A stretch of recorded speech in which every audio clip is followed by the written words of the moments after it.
ડભોઈ જંગલ ખાતાનો અંધેર વહીવટ સામે આવ્યો છે। ગુજરાત સરકારના વન અને પર્યાવરણના કેબિનેટ મંત્રી કિરીટસિંહ રાણાએ 2020-21માં રૂપિયા 25,000ની ગ્રાન્ટ ડભોઈ તેમજ તેમની ઓફિસ સામે જંગલ ખાતાની ઝૂંપડી રિપેર કરવા આપી હતી, જે આજ દિન સુધી જંગલ ખાતાની ઝૂંપડી રિપેર થઈ નથી।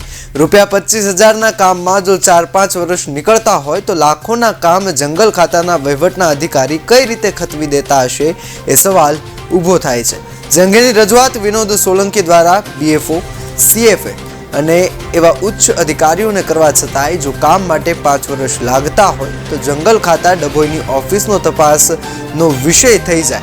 આ કારણ કે તેમાં લાખોના કામ થઈ ગયા છે, તો આ અંધેર વહીવટને ગુજરાત સરકાર ક્યાં સુધી ચલાવી લેશે એ તપાસનો વિષય બને છે, અથવા તો જંગલ ખાતાની ઓફિસની સામે જ જંગલ ખાતાની ઝૂંપડી હોય અને તે અત્યાર સુધી રિપેર ન થઈ હોય અને ચોપડા પર રિપેર થઈ ગઈ હોય તો સમજવું કે વહીવટ રામ ભરોસે ચાલી રહ્યો છે।